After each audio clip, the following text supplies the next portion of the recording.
Hello friends, नमस्कार। मैं सतवीर यादव लेके आया हूँ आप सभी के लिए प्यारा सा टॉपिक भारतीय राज्य व्यवस्था के अंतर्गत, जिसका नाम है निर्वाचन आयोग, इलेक्शन कमीशन।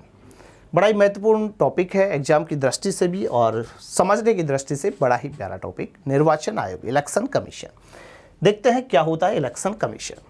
सबसे पहले तो ये लोगो देखिएगा, इलेक्शन कमीशन भारत निर्वाचन आयोग का ये लोगो है। कुछ इसी प्रकार का लोगो आपको देखने को मिलता है इलेक्शन कमीशन का, जिसमें मूल रूप से तीनों रंगों को पिरोया जा रहा है, जो कि हमारे राष्ट्रीय ध्वज में है। निर्वाचन आयोग की बात करें तो निर्वाचन आयोग एक संवैधानिक निकाय है, कॉन्स्टिट्यूशनल बॉडी है, जिसके जो उल्लेख है संविधान के भाग 15 में आर्टिकल 324 से लेकर के आर्टिकल 329 के बीच में किया गया है। 324 से 329 निर्वाचन आयोग का उल्लेख मिलता है। बात करें निर्वाचन आयोग के बारे में तो याद रखिएगा दोस्तों, निर्वाचन आयोग की जो स्थापना है, ये स्थापना हुई थी 25 जनवरी 1950। निर्वाचन आयोग की स्थापना 25 जनवरी 1950 को नई दिल्ली में की जा रही है। निर्वाचन आयोग कैसा निकाय है, तो संरचना की अगर बात की जाए तो यह एक बहुसदस्यीय संवैधानिक निकाय है। बहुसदस्यीय संवैधानिक निकाय है जिसमें एक मुख्य निर्वाचन आयुक्त जबकि 2 अन्य आयुक्त होते हैं। टोटल 3 सदस्यीय पैनल होता है। लेकिन प्रारंभ में अगर मैं बात करूं तो निर्वाचन आयोग प्रारंभ में बहुसदस्यीय नहीं था, केवल 1 सदस्यीय आयोग रहा है। 1989 की अगर बात करें तो निर्वाचन आयोग 1 सदस्यीय निकाय था, 1 सदस्यीय निकाय। 1989 तक ये 1 सदस्यीय रहा है। लेकिन 1975 में गठित हुई थी एक कमेटी जिसका नाम था तारकुंडे समिति, और सबसे पहले तारकुंडे समिति 1975 ने ये सिफारिश की कि निर्वाचन आयोग को एक बहुसदस्यीय निकाय बनाया जाए, 1 सदस्यीय से इसे बहुसदस्यीय बना दिया जाए। ओके, लेकिन इस समिति की सिफारिश पर 1989 में इसे बहुसदस्यीय किया गया, लेकिन 1990 में वापस इसे 1 सदस्यीय ही बना दिया गया। यानी तारकुंडे समिति के द्वारा दी गई जो सिफारिशें थी कहीं न कहीं प्रभावी छाप नहीं छोड़ पाई, और इसे 1989 में बहुसदस्यीय करने के बाद भी 1990 में वापस से 1 सदस्यीय किया जा रहा है। लेकिन आगे चल करके 1993 में 1993 में एक समिति और गठित हुई जिसका नाम है दिनेश गोस्वामी समिति 1993। तो दिनेश गोस्वामी समिति 1993 की सिफारिशों पर निर्वाचन आयोग को एक बार फिर से कैसा बना दिया गया, बहुसदस्यीय बनाया गया, जो कि वर्तमान तक संचालित है। तो प्रश्न अच्छा बन सकता है कि निर्वाचन आयोग को बहुसदस्यीय किस समिति की सिफारिशों पर किया गया। तो बस सीधा सा ध्यान रखिएगा, निर्वाचन आयोग को बहुसदस्यीय बनाया गया था दिनेश गोस्वामी समिति 1993 की सिफारिशों पर। बात करूं मैं दोस्तों यहाँ पर नियुक्ति कौन करता है। निर्वाचन आयोग के जो सदस्य हैं, अध्यक्ष हैं, इनकी नियुक्ति करेगा कौन? राष्ट्रपति करेगा। मंत्रिपरिषद की अनुशंसा पर करेगा। पदमुक्ति की बात करें तो पदमुक्ति सेम वैसे ही होगी जैसे कि सुप्रीम कोर्ट के न्यायाधीशों के समान, इनको पद से हटाया भी जा सकता है। कार्यकाल की बात करूं दोस्तों तो कार्यकाल जो होता है 6 वर्ष या 65 वर्ष। ओके, 6 वर्ष या 65 वर्ष की आयु जो भी पहले होती है वही इनका कार्यकाल होगा। वेतन भत्ते जो होते हैं मुख्य निर्वाचन आयुक्त और अन्य आयुक्तों को जो वेतन दिया जाता है, मुख्य निर्वाचन आयुक्त का वेतन 2.5 लाख रुपए, अन्य को दिया जाएगा 2,25,000 रुपये, जो कि भारतीय संचित निधि से वेतन दिया जाता है। बात करूं सर यहाँ पर दोस्तों निर्वाचन आयोग के कार्यों के बारे में। निर्वाचन आयोग कौन कौन से कार्य देखता है? सबसे पहला कार्य, निर्वाचन आयोग देश में क्या करवाता है? चुनाव करवाता है। तो देश में चुनाव करवाना किसका काम है? निर्वाचन आयोग का होता है। जितने भी प्रकार के चुनाव होंगे, चाहे फिर वो लोकसभा के हो, विधानसभा के हो, राष्ट्रपति के हो, उपराष्ट्रपति के हो, सभी चुनाव कौन करवाता है? निर्वाचन आयोग। वहीं निर्वाचन आयोग राजनीतिक दलों को क्या करेगा? मान्यता देता है। साथ ही राजनीतिक दलों को चुनाव चिन्ह भी आवंटित करने का कार्य निर्वाचन आयोग का ही होता है। वहीं निर्वाचन आयोग मतदाता नामावली तैयार करता है। निर्वाचन आयोग आदर्श चुनाव आचार संहिता का निर्माण करेगा और उसकी घोषणा भी करता है।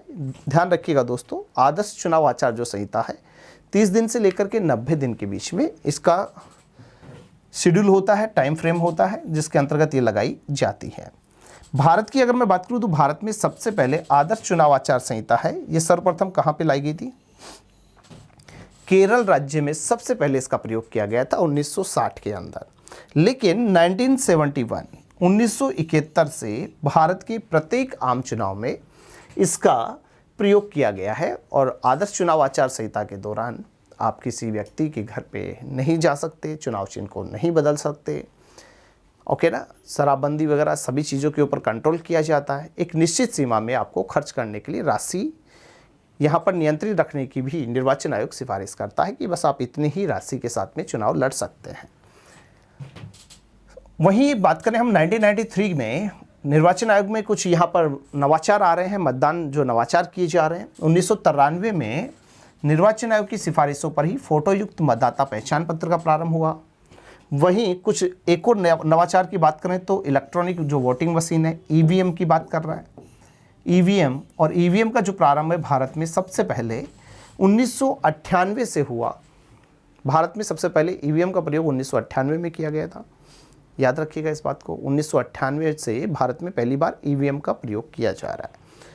वहीं वीवीपैट की बात करें दोस्तों, वीवीपैट यानी कि voter verifiable paper audit trail जो है, voter variable paper audit trail VVPAT का जो प्रारंभ है 2019 से हुआ है।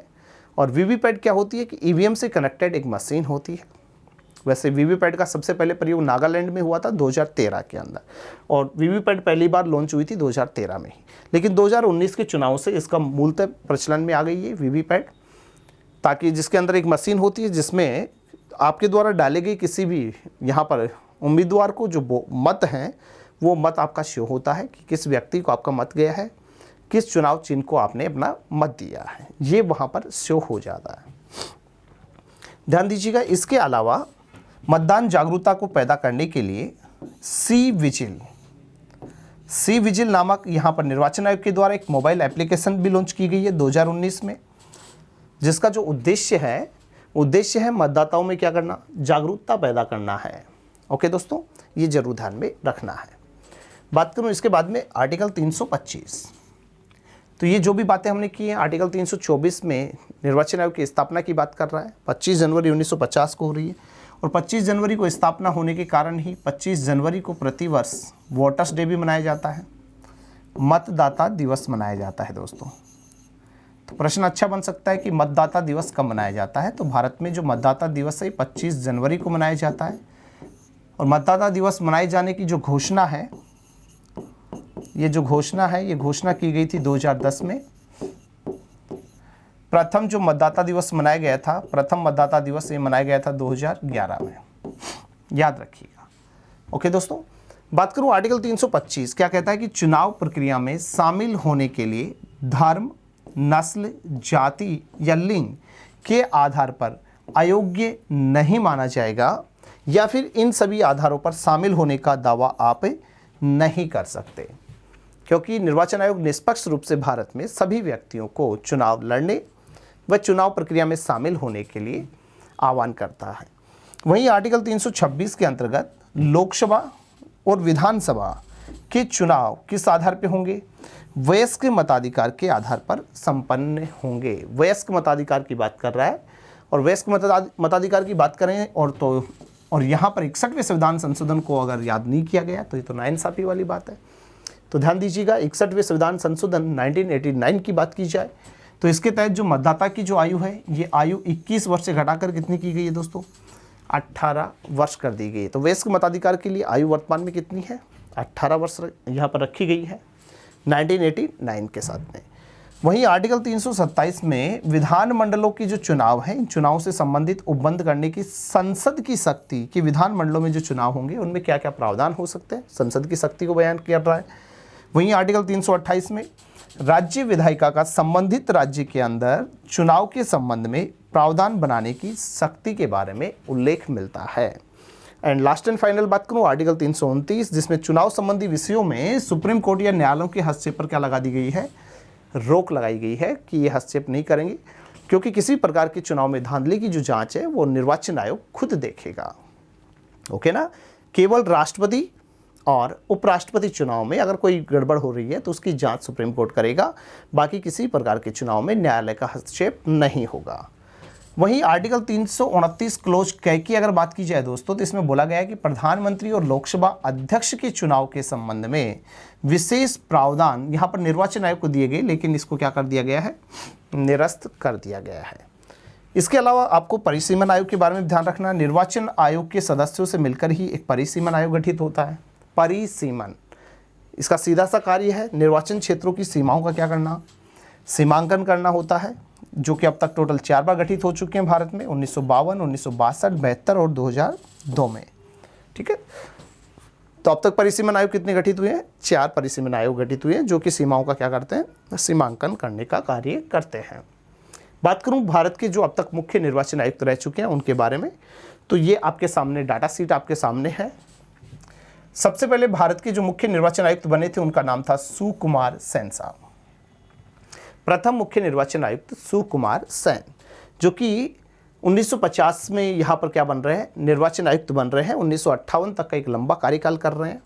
उसके बाद में KVK सुंदरम साहब, SP सेन वर्मा साहब, doctor Nagendra Singh, T Swaminathan, SL Shakdher, RK Trivedi, RVS Shastri ji हैं, Shrimati VS Ramadevi, TN Seshan, MM Gill, JM Lyngdoh.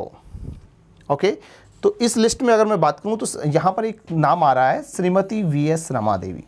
अच्छा प्रश्न बन सकता है दोस्तों, भारत की प्रथम महिला मुख्य निर्वाचन आयुक्त कौन थी? VS रमादेवी जी। ओके, वहीं पे TS Krishnamurthy, BB Tandon, N Gopal Swami, नवीन चावला, SY कुरैशी साहब। एक नाम और हमारे बीच में आ रहा है SY कुरैशी। प्रश्न ये भी अच्छा बनता है कि भारत के प्रथम मुस्लिम मुख्य निर्वाचन आयुक्त कौन बने हैं? SY कुरैशी जी। ठीक है, उसके बाद में VS Sampath, HS Brahma, doctor Nasim Zaidi, Achal Kumar ज्योति, ओम प्रकाश रावत साहब, सुनील अरोड़ा जी, सुनील चंद्रा जी, और वर्तमान में भारत के मुख्य निर्वाचन आयुक्त हैं क्रम से 25वें मुख्य निर्वाचन आयुक्त, जो कि 15 मई 2022 में पद ग्रहण करते हैं। नाम आता है मिस्टर राजीव कुमार। ओके दोस्तों, तो अब तक भारत में टोटल 25 मुख्य निर्वाचन आयुक्त बन चुके हैं। तो ये था हमारा निर्वाचन आयोग के बारे में आज की परिचर्चा। तो आज हमने जाना निर्वाचन आयोग, और निर्वाचन आयोग के संदर्भ पे हमने बात की कि इसकी स्थापना 25 जनवरी को हुई। नई दिल्ली में ये स्थापित हो रहा है, नई दिल्ली में स्थापित हो रहा है। बहुसदस्यीय है, एक अध्यक्ष 2 सदस्य हैं। प्रारंभ में ये 1 सदस्यीय था। तारकुंडे समिति ने सिफारिश की, 1989 में इसे बहुसदस्यीय बनाया, लेकिन 1990 में पुनः 1 सदस्यीय। बाद में दिनेश गोस्वामी समिति सिफारिशों पर इसे वापस से बहुसदस्यीय निकाय बनाया गया है। नियुक्ति जो होती है राष्ट्रपति के द्वारा मंत्रिपरिषद की सलाह से। कार्यकाल जो होता है 6 वर्ष 65 वर्ष होता है। वेतन भत्ते जो होते हैं न्यायाधीशों के समान ही होते हैं। कार्य जो है, कार्य आपके सामने है। चुनाव करवाने का मुख्य कार्य होता है। निर्वाचन आयोग है, चुनाव आयोग चुनाव ही करवाएगा, है ना। इसके अलावा कुछ नवाचार हैं। आदर्श चुनाव आचार संहिता कहाँ लागू हो रही है, फोटोयुक्त मतदाता पहचान पत्र का आना, EVM का लॉन्च होना, वीवीपैट की बात कर रहे हैं, सी विजिल जो कि एक मोबाइल ऐप है। इसके अलावा आर्टिकल 325, 26, 27, 28 और 29। साथ ही अब तक टोटल 4 परिसीमन आयोग गठित हुए, 52, 62, 72 और 2002 में। और ये हमारे सामने अब तक के निर्वाचन आयोग है। क्लियर है दोस्तों? तो ये थी हमारी आज की परिचर्चा। फिर से मुलाकात करेंगे एक नेक्स्ट टॉपिक के साथ में। तब तक के लिए नमस्कार।